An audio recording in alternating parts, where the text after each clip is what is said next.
вам быстро напомню, что было в предыдущей серии. Я побывала на Шелковом острове и узнала, что шелкопряд там кормят прямо с руки. Вот вы будете говорить фу-фу-фу, фу-фу-фу, а вот все работают ради вас. Пристраститься к местной уличной еде у меня так и не вышло. Ну, не могу я есть этих жуков и тараканов. О, это мой оператор обожает. На. Я узнала, что в камбоджийском роддоме можно провести время как в лучшей гостинице всего за $250 и родить ребенка в бассейне прямо у себя в палате. Единственное чувство, которое сейчас рождается у меня, это зависть. Добро пожаловать в Пномпень, столицу Камбоджи. Это жизнь других.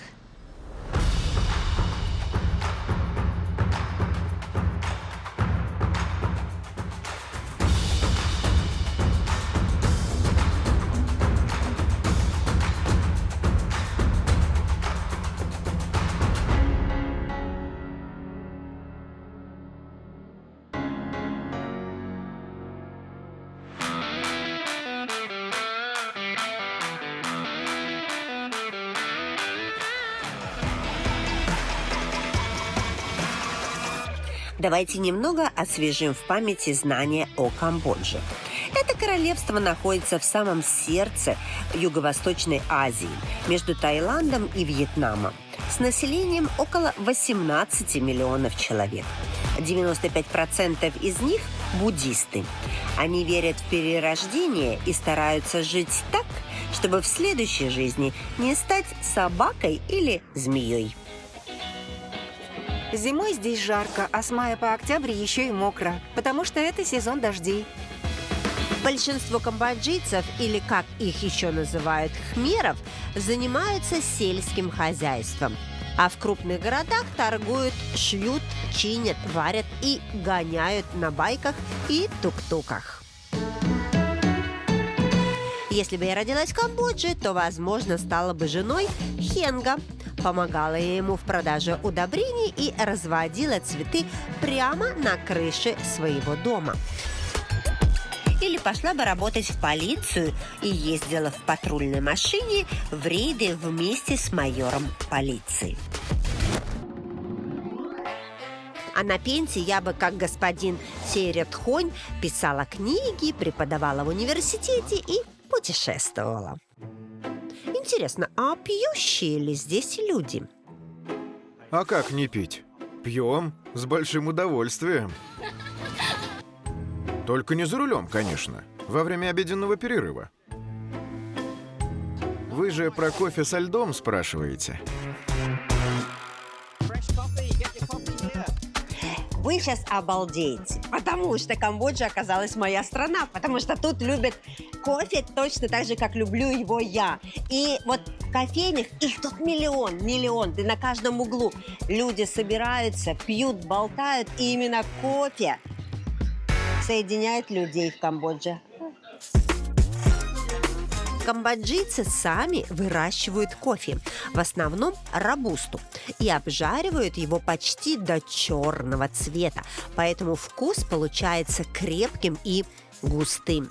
Его заваривают, смешивают со сгущенкой и льдом, и получается традиционный кхмерский айс-кофе, который пьют все. Это самый популярный кофе здесь. Он со сгущенкой и со льдом, и все местные его обожают. Я обожаю кофе со сгущенкой, только его и пью. В Камбодже почти никто не пьет горячий кофе. Слишком жарко. А кофе со льдом отлично освежает. Раньше молока у нас почти не было. Климат жаркий, хранить его сложно. А сгущенка не портилась. Вот поэтому мы и привыкли ее использовать. Еще мне сдачу. Но самое интересное, чтобы тут вот этот кофе со сгущенкой, вот он, знаменитый их, популярный, холодный такой. А что вот это такое? Вот здесь ты? Я поняла. То есть, ну, дают к холодному кофе еще холодный чай.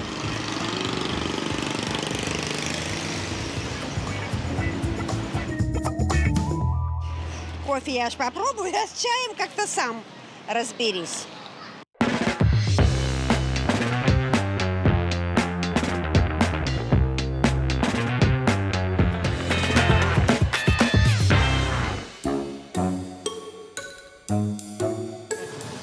Создай. Создай. Вот я ехала, боже, так долго к вам ехала, но наконец приехала. А приехала я в гости к Хенгу. Он вместе с семьей живет за городом и занимается производством удобрений для риса. Это не столичные жители, а типичная семья фермеров. Сейчас-то мы и посмотрим, как живут настоящие, не гламурные камбоджийцы. А дорого строить тут дома? Я даже не знаю, во сколько мне обошелся этот дом. Я его уже 2 года строю и даже не считаю, сколько в него уже вложил. Я вот так не сказала, когда строила, я заметила. Вот тут я храню удобрения и сырье для них. А вот здесь биотрон. Знаете, что это такое? Это помещение с растениями типа сауны. Очень полезно для здоровья, кстати. Покажите, не поняла. Вот здесь в воде лекарственные растения. Я сажусь сюда, включаю реактор, и он активирует воду. Надо вдыхать ароматы трав. И это реально работает. Я таким образом спину себе вылечил. Камбоджийцы любят лечиться народными средствами. Лично я в случае чего иду в поликлинику, а вот мои родители, скорее всего, будут заниматься самолечением. Народными средствами я не лечусь. Предпочитаю лекарства и визит к врачу. Но акупунктуру очень уважаю. Я раз в год хожу на чекап к врачу, но чаще лечусь дома. Уж лучше попить травки, чем травиться таблетками. То есть к врачу вам не нужно ходить, правильно я понимаю? Но пока нет. Слава богу. Хенг устроил мне экскурсию по дому, а дом оказался совсем не маленьким. Общая площадь дома 250 квадратных метров. Дому где-то лет 15. Он его построил вот еще тогда. И до сих пор вот они и живут. Дети выросли, уехали, но тем не менее. Вот тут столовая. Идем покажу, что еще есть. Вот это наверх спальню, там 3 спальни. Тут туалет. Тут кухня. Мы с женой очень любим принимать гостей. Они приходят к нам практически каждый день. Обычно мы пьем вместе чай, но если гости пришли во время обеда, мы усаживаем их за стол вместе с нами. По словам Хенга, он уехал из столицы из-за пробок, а еще потому, что захотелось поработать на себя. Теперь у него нет выходных и каникул, зато он ни от кого не зависит, даже от жены. Супруга Хенга – женщина тихая и домовитая. Она занимается детьми и хозяйством. Мы женаты уже где-то 20 лет, или может 30. Ну да, где-то так. И никогда не ругаемся. А что ругаться? Каждый знает свое место. Мы друг другу не мешаем. То есть секрет долгой семейной жизни заключается в том, что нужно иметь каждому свое дело и часто не видеться. В Камбодже принято рожать много детей, чтобы в старости содержали. Ведь пенсий-то здесь нет. Да-да, вы не ослышались. Государство не выплачивает пенсионерам ни копейки, если только они не госслужащие. Поэтому многодетные семьи тут не редкость. Самых маленьких определяют в детские сады, которых тут 2 вида – частные и государственные. Я решила наведаться в частный детсад и посмотреть, как там обстоят дела. Вот это school bus, то есть детский автобус. И за отдельную плату детей могут и привезти, и отвезти. И мне интересно, что тут нет никаких кресел для детей, никаких ремней. Стоит это от 25 до 45 долларов, в зависимости от расстояния до дома.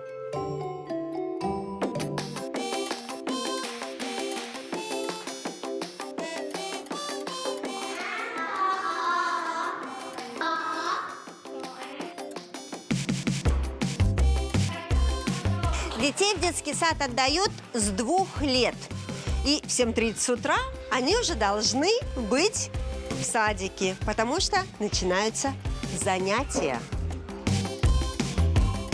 Утро в нашем садике начинается с гимнастики, потом уроки, перерыв 15 минут и снова учеба.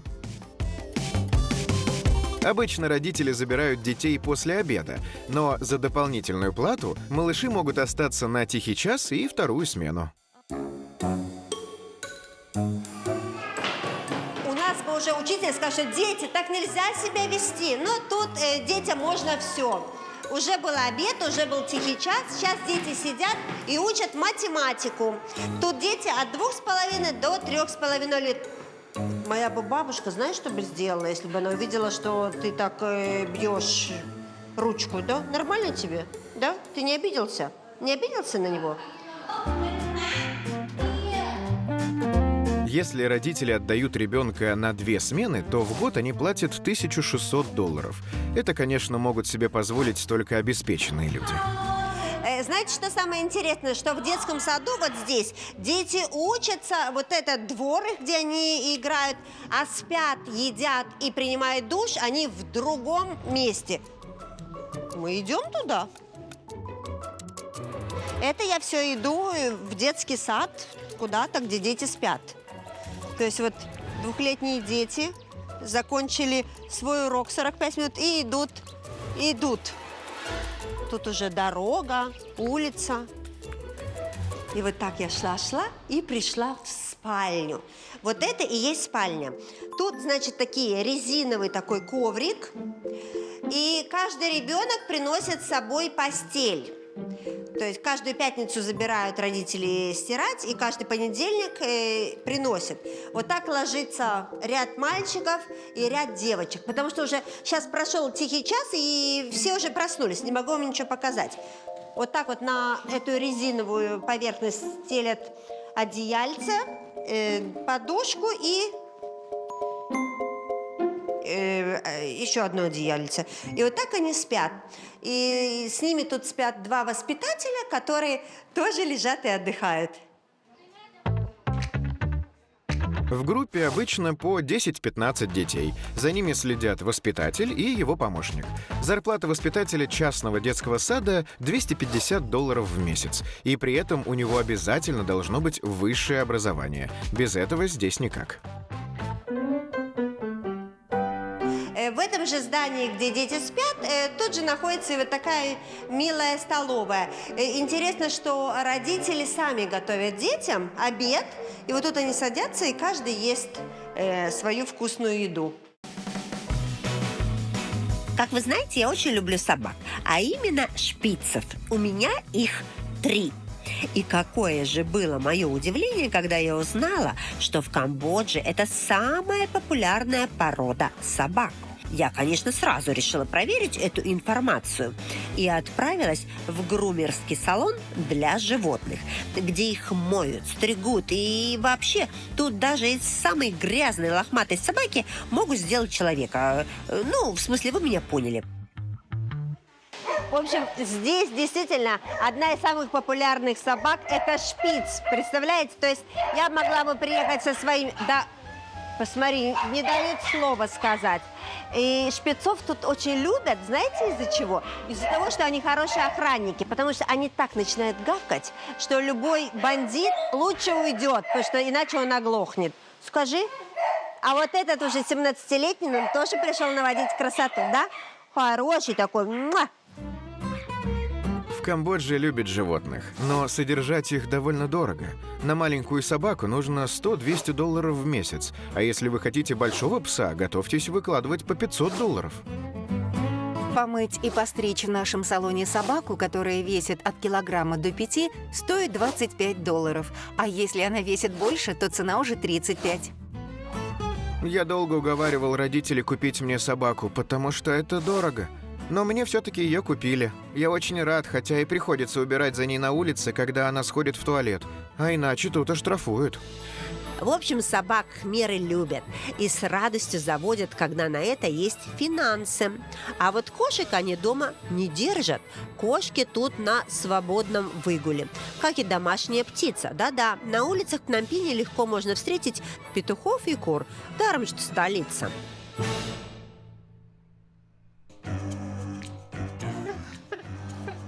Как вы уже поняли, Камбоджа – страна небогатая, и местные женщины давно научились поддерживать красоту доступными способами. Кхмерки часто используют кокосовое масло вместо маски для волос, а для кожи очень полезно умываться рисовой водой. Моя бабушка делает маску для лица из куркумы. Она отбеливает кожу и снимает воспаление. Но в столице женщины все же предпочитают ходить в салоны красоты. Они здесь есть в каждом квартале. От простых уличных до модных студий. Я в салоне красоты. Вообще мне сказали, что местные мужчины, внимание, местные мужчины очень любят ходить в салон красоты и делать разные процедуры. Там краситься, чистку, отбеливать кожу. В общем, сейчас я пришла сюда, чтобы все это узнать. Но пока вижу только женщин. Идем. Я не хожу в салоны красоты, но некоторые мои друзья ходят. Они делают массаж лица и моют голову. Нет, я не хожу в салон красоты, только в мужскую парикмахерскую. Салоны для женщин. Я ни разу не был в салоне красоты, но, если честно, я подумываю об этом. Так значит, это неправда, что в Камбодже салоны красоты популярны у мужчин. А может, просто мужчины немножко стесняются признаваться в том, что они любят ухаживать за собой? Слушайте, мой муж проводит в салоне красоты больше времени, чем я, и оставляет тут больше денег. Маникюр, мытье головы, стрижка. Я могу и сама себе ногти подпилить, а он на себе не экономит. Конечно, мужчины к нам часто приходят. Они делают и маникюр, и педикюр, и спа-процедуры. Тем не менее, ни одного мужчины в этом салоне я так и не встретила. Может, они сбежали при виде камеры? Ну и зря. Не понимают, чего тут стесняться. Разве это плохо, что мужчины стремятся хорошо выглядеть? Ой, а вы сейчас будете только мыть голову или еще что-то будете делать, какую-то процедуру? Я прихожу сюда, чтобы помыть голову, ведь дома так хорошо волосы не промоешь. Опять же, во время процедуры можно полежать в массажном кресле. То есть вам делают сейчас массаж тела и массаж головы. Ой, какая прекрасная, дорогая процедура это. Это достаточно дорого, поэтому я позволяю себе это раз в полгода. Ну или хожу в недорогие салоны красоты. Но у вас очень ухоженное лицо. То есть вы вот что-то делаете с ним? Я пользуюсь импортной косметикой, которую продает моя подруга. И больше не делаю никаких процедур. У меня нет на это времени. Да. Но уколы не любите? Никаких уколов я не ставлю. Моя подруга, владелица салона красоты, постоянно себе что-то вкалывает. Но эффект длится недолго, поэтому какой в них смысл? В Камбодже не очень популярны инъекционные процедуры и пластическая хирургия. Все хотят естественной красоты без уколов и операций. Ценятся продукты с натуральными ингредиентами. Чем меньше химии, тем лучше. А мне сказали, что местные мужчины очень тоже любят ходить в салоны. Прям они очень за собой следят, что это как будто уважение вообще вот к окружающим. Это правда? Да, мужчины любят ходить в салоны красоты. Но не у всех есть на это деньги. Да ну не любят нормальные мужики салоны красоты. Что вы выдумываете? Когда я собиралась ехать сюда, мои знакомые сказали, обязательно попробуй перец.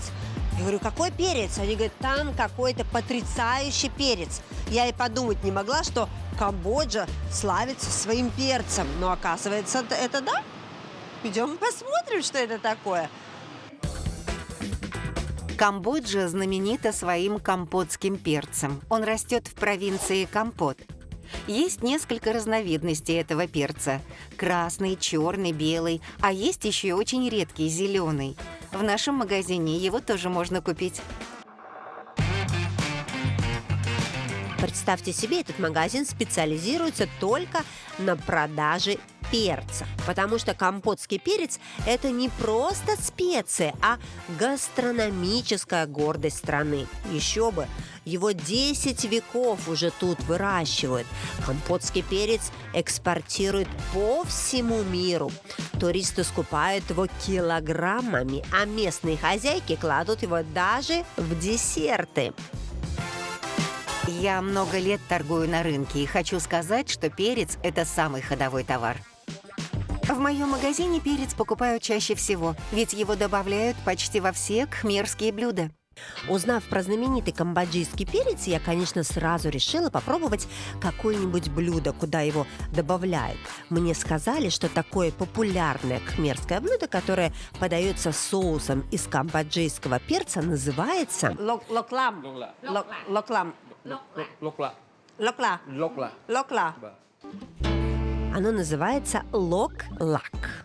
Местная кухня очень разнообразна. Тут и мясо, и рыба, и морепродукты, и фрукты, и овощи. В общем, на любой вкус. В общем, вы поняли, да?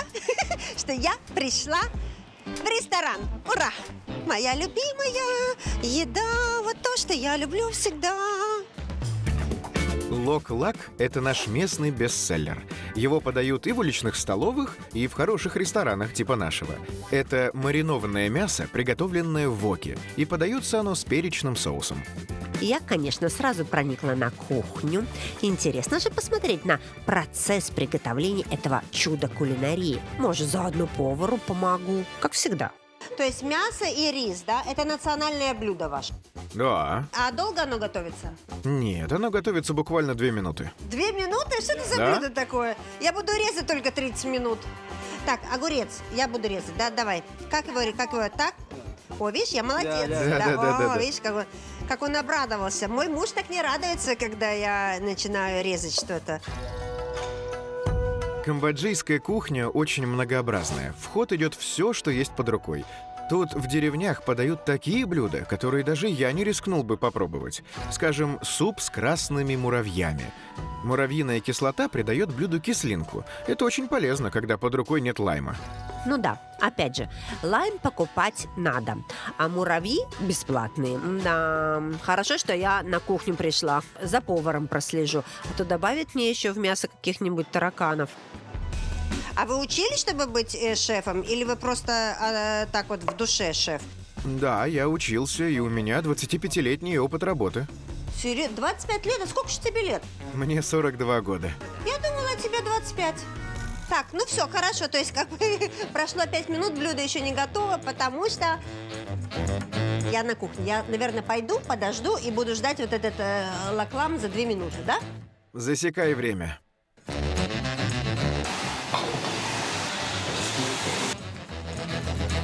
Лаклам за 2 минуты. Мясо, яйцо, рис, огурец, который я нарезала. И все это готово. Ну что, пробуем. Тут еще приправу дали и лимон. Но я не буду, а оператор мой будет. Ага, о, спасибо. И кокос. Тут запивают кокосом. Спасибо, вот это я понимаю. Чик-чирик и все. Кокосы в Камбодже продаются повсюду, как вода, и стоят они меньше $1.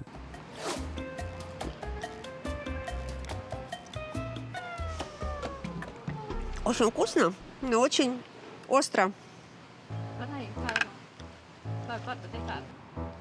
Рис без соли, поэтому... Ой. Ну что, дорогой, пришел твой день. На, это вся еда для тебя. В Камбодже очень популярны острые и пряные приправы. Например, у нас есть культовый соус пракок. Это паста из рыбы, которая предварительно ферментируется на солнце. Попросту говоря, это соус из тухлой рыбы.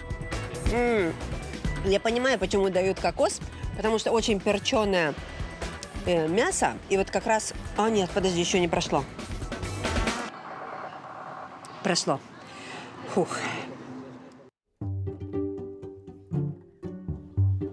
Слушайте, вот вы знаете, есть места, мечта моего мужа, как говорится. Он всегда вот приходит в ресторан и говорит, ну никто не может додуматься, что вот после обеда очень хорошо лечь и полежать. Говорит, ну почему нельзя поставить диван? А вот местные жители додумались, понимаешь, ресторан есть, есть, и тот же гамак. Мы, водители, часто возим с собой гамаки в багажнике. Когда у нас перерыв, можно растянуть его между деревьями и немного вздремнуть. Лежишь, качаешься в гамаке, ветерок тебя обдувает. Красота? Они у них везде, и на заправках, и в ресторанах, и просто даже на улицах могут... Вот так вот гамак так пообедал, и улегся. Короче говоря, моему мужу нужно приехать сюда жить.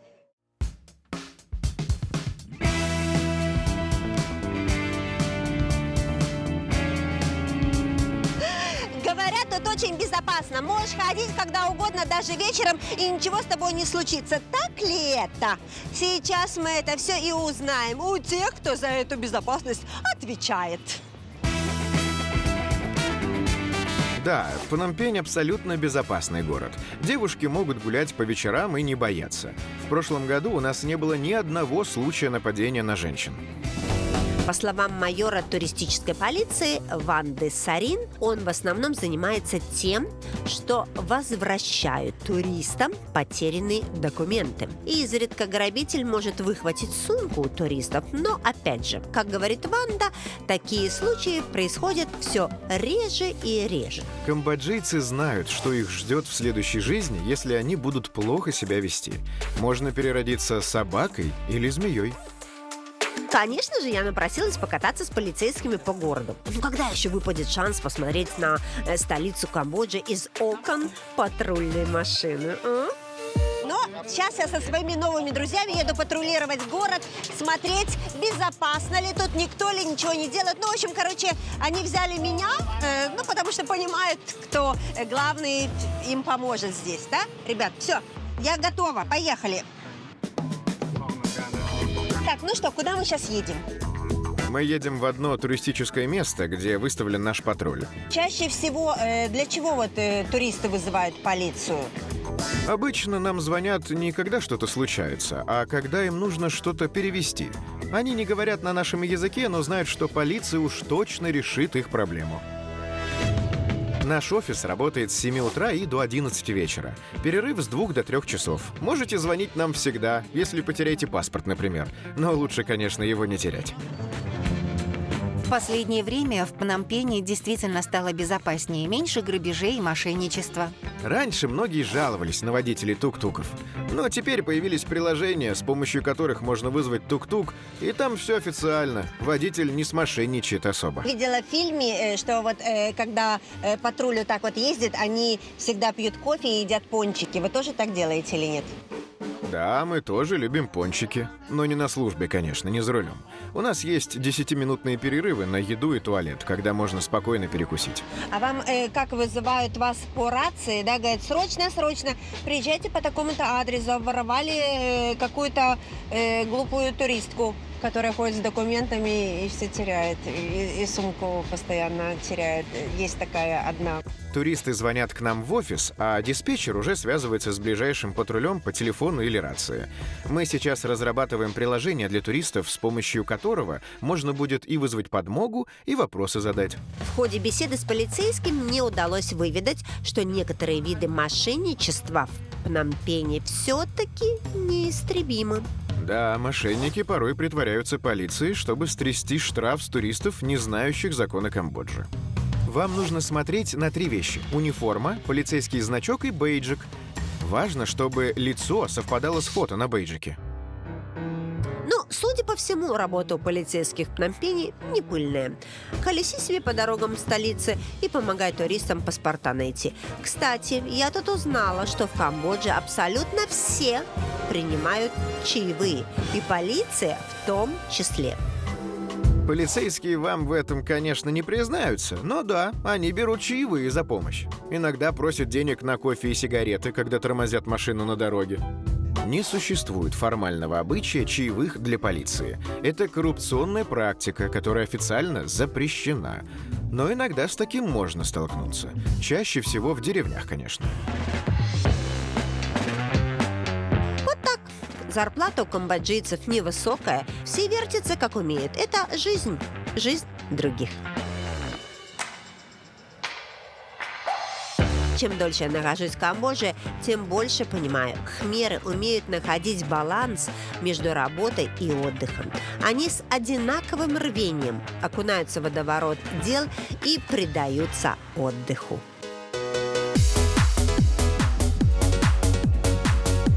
По вечерам у стен Королевского дворца начинает кипеть жизнь. Тут собираются музыканты, поэты, мимы, скейтеры и просто желающие потанцевать.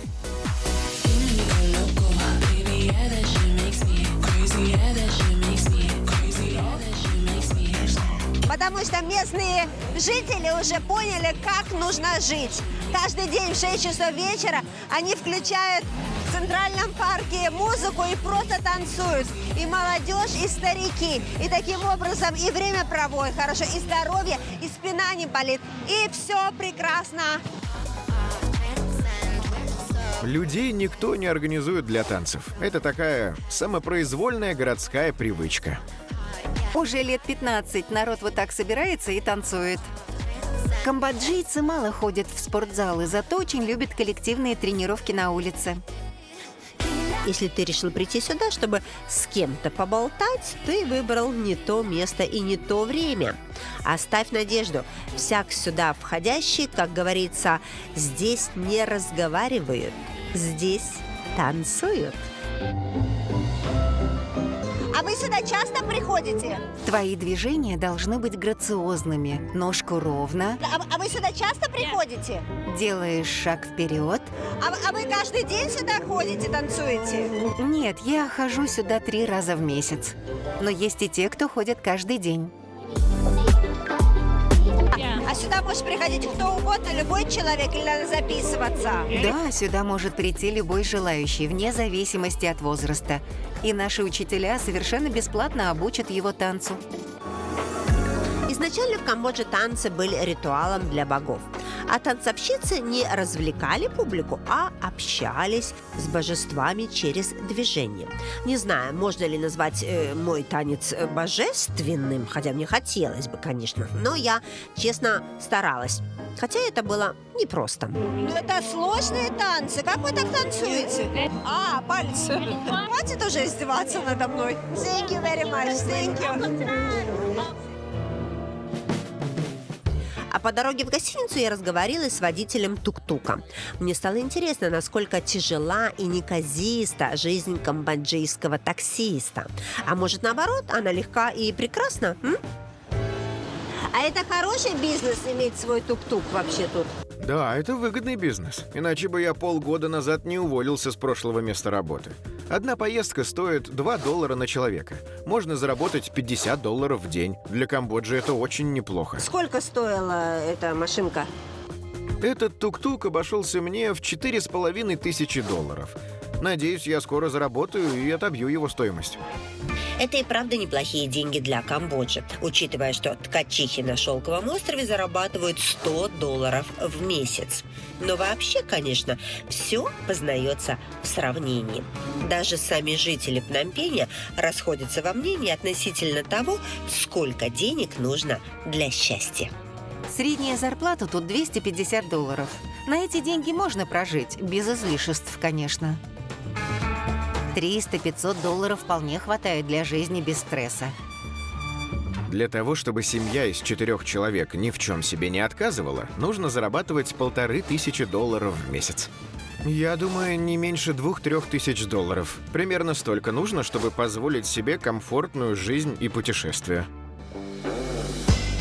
В общем, в Камбодже, как и в любой другой стране, живут разные люди с разными запросами. Кто-то может счастливо прожить на $300, а кому-то и 3000 будет недостаточно. Но всех их объединяет одно качество. Они очень трудолюбивы. Я работаю на тук-туке с 6 утра и до 8 вечера, чтобы моя семья не голодала и 2 моих детей могли получить хорошее образование в университете в будущем. Но, как по мне, это лучше, чем быть нанятым сотрудником. Больше времени остается на семью. Вот сейчас я как раз поеду домой ужинать. Ну, слушай, у меня уже рабочий день закончился, уже поехали домой. Тем более, сколько? $2, да, стоит? Ну все, окей, go.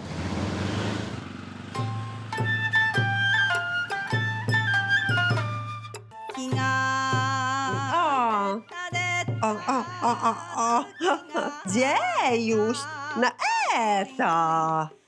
Ну что же, сегодня поутру я пришла туда, где делают больно за деньги. А именно в массажный салон. Да, непростой. Тот, где работают незрячие массажисты. Я родилась слепой в бедной провинциальной семье и уже в 10 лет задумалась о том, как я буду зарабатывать на жизнь. К счастью, для того, чтобы быть массажистом, зрение не нужно. В Камбодже массаж не баловство и не роскошь, а почти бытовая необходимость. Мгм. Здесь к нему относятся примерно так же, как мы к чашке кофе или чая по утру. Массаж – это древняя кхмерская традиция. Много веков назад по деревням ходили крок-хмеры, деревенские лекари. Они лечили людей травами, настойками, растирками и массажем. Считалось, что болезни приходят, когда в теле застревает плохой ветер. И чтобы этот ветер выгнать, тело нужно разминать. И самыми большими профессионалами тут считаются незрячие мастера. Я считаю, что мы, незрячие люди, делаем массаж лучше других. Ведь у нас обострены все остальные чувства. Я могу просто положить руки вам на плечи и сразу понять, где у вас зажим. Вы где учились именно вот такому массажу? Потому что очень классно. Сначала я учился у своего друга, потом год практиковался в своем родном городе. И когда я переехал в Пномпень, то поступил на обучение в специальный медицинский центр. А в 2018 году я прошел тренинг от мастерства туризма, и у меня есть сертификат. Сразу видно, человек нашел свое призвание и любит свое дело. И язык не повернет сказать, что у него ограниченные возможности. Скорее наоборот, безграничные. Выучился, получил сертификат и теперь зарабатывает больше многих других. Во время туристического сезона я зарабатываю $300-350 в месяц. В сезон дождей 250. Нам платят за каждого клиента, так что все зависит от посещаемости. Мы тебе делаем массаж. Боже, это просто красота. И мы будем делать и час его. Но самое интересное, что это стоит $8, да? Да, $8. И мы открыты с 8:30 утра до 12 ночи. Каждый день. В общем, съемку заканчиваем. Мне нужно немножко побалдеть. Ну, это очень круто.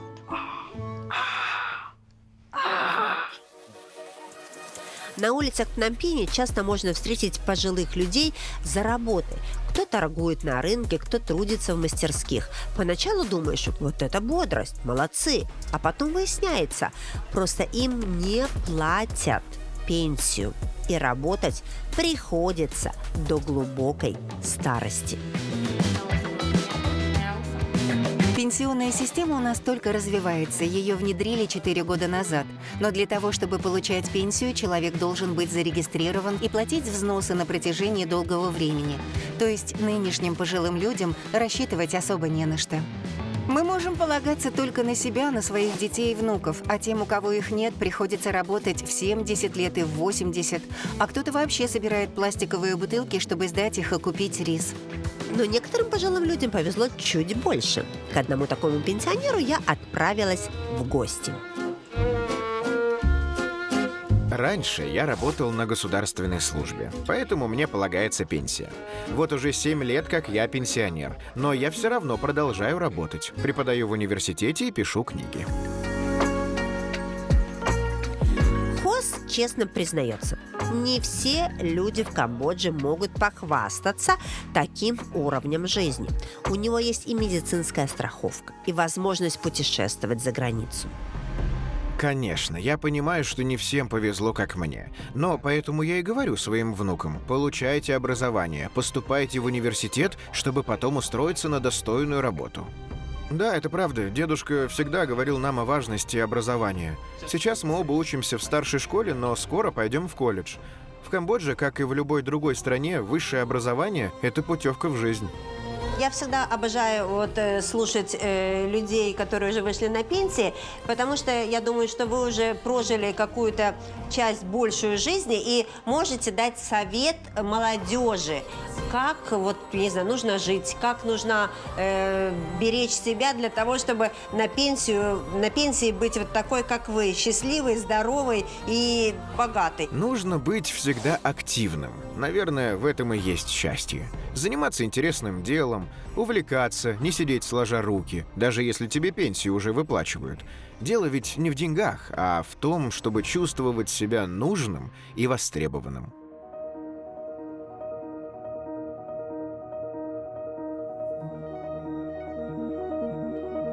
Пномпень – это город, который не засыпает ни на минуту. Здесь все движется, гудит и работает. Люди трудятся, как пчелы, оставаясь при этом спокойными, как удавы. Они живут в гармонии с природой, стараясь шагать в ногу со временем. Счастье тут не зависит от размера кошелька, и неважно, спал ли ты в гамаке или в роскошной кровати. Утром ты просыпаешься с желанием жить, потому что Камбоджа буквально заряжает энергией.